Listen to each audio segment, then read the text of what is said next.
I'm Big Will Evanson, and it's time to talk sports. We had an absolute blast earlier this evening over at the Grand Valley BMX track. Over 700 athletes are racing this weekend in 104 different classes. Yeah, that is a lot of people. That means that on each day at the track this weekend, there will be 104 winners from each of the classes. Like today, each day begins with qualifying races, then concludes with the final races where a championship is up for grabs. And earlier today, I caught up with one of the best racers in the nation and a local product. Mickey Joseph has been riding on the Grand Valley BMX track since she was just 3 years old. And this weekend, Joseph is happy to have the home track advantage.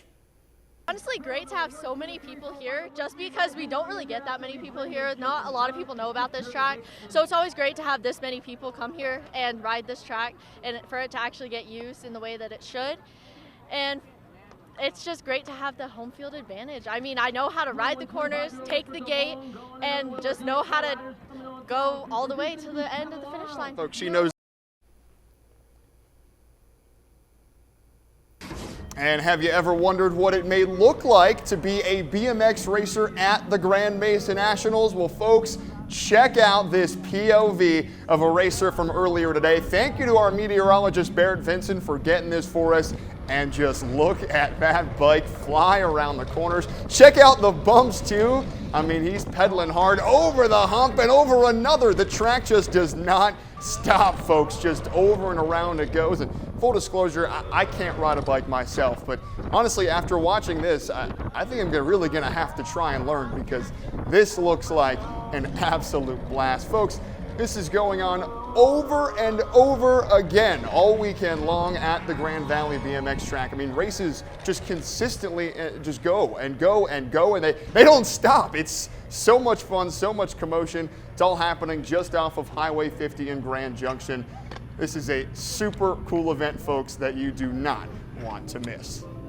Well, it feels like months since the Lopes have been back at home, but finally, after a 9-game road trip and a 12-day hiatus from Simplesio Field, the Lopes have finally returned home tonight for a pivotal series with the first place Vibe. A win tonight, and the Lopes tie the Vibes for first place in the South. Could they get it done? To the highlights we run. We start in the 5th. Lopes already up 4-1, and have a day Frank Reshapo.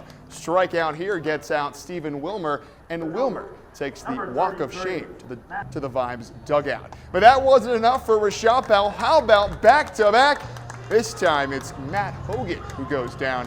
5 strikeouts in 6 innings for Reshapo. Next batter, Elvis Peralta, hits this ball high and far, and it's Ronnie on the spot. Ron Washington Jr. is there to end the 5th, 1-2-3. The Vibes, too, can play some defense. Cruz grounds to second, and it's a 4-6-3 double play for the Vibes.